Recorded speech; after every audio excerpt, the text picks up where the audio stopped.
ভাগীরথীর বুক জুড়ে আবারও কুমির আতঙ্ক। মালতীপুর ঘাটেই অদূরেই পরশুদিন দেখা গিয়েছিল কুমির, আর আজ মহালয়ার সকালেই সেই ঘাটে চলছে তর্পণ অনুষ্ঠান। ভক্তদের নিরাপত্তায় সতর্ক বন দপ্তর। রবিবার সকাল থেকে ঘাট চত্বর জুড়ে শুরু হয় সচেতনতা প্রচার। পাশাপাশি কুমির তাড়াতে নদীতে ফোটানো হয় জল বোমা। ভোর থেকে বন দপ্তরের কর্মীরা উপস্থিত থেকে এলাকাবাসী ও তীর্থযাত্রীদের নিরাপত্তার বার্তা পৌঁছে দেন। নিরাপদে তর্পণ সম্পন্ন হোক, এমনই উদ্যোগ বন দপ্তরের। আমরা কুমির আতঙ্কের জন্য আমরা একটা ওয়াটার বোমা ফাটাচ্ছি।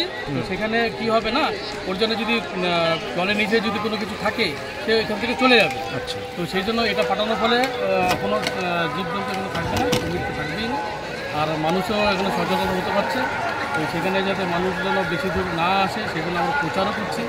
কুমির কি দেখা গেছে আজকে? না, কুমির আমরা গতকালকেও দেখতে পাইনি, আজকেও দেখতে পাইনি। আচ্ছা, আশা করছি কুমির এখানে নেই। আচ্ছা, হ্যাঁ, কুমির অন্য জায়গায় প্রচুর জায়গায় গেছিলো, অন্য জায়গায় চলে গেছে। আচ্ছা, আমাদের যখন খবর আসে আমরা কাটোয়া এসে ব্রেঞ্চ থেকে আমরা এখানে আসি, কালকে সারাদিন আমরা থাকি, আমরা ওয়াটার বোমা ফাটাই, ফেস্টুন টাঙিয়েছি, মাইকিং করেছি, প্রচার করেছি, ঘাটে সবাইকে সতর্ক করেছি। তো আমরা সেইভাবে কিন্তু কুমির আর দেখা পাইনি, যদিও আমরা নিজে দেখিনি, একটা ভিডিও আমরা দেখতে পেয়েছিলাম। তো সেই জন্য আমাদের পুরো কাটোয়া এসে ব্রেঞ্চ থেকে পুরো টিম আমরা এখানে চলে এসে কাজ করছি, ঘাটে ঘাটে সবাই আছি। তো আমরা বোট নিয়েও প্রচার করছি।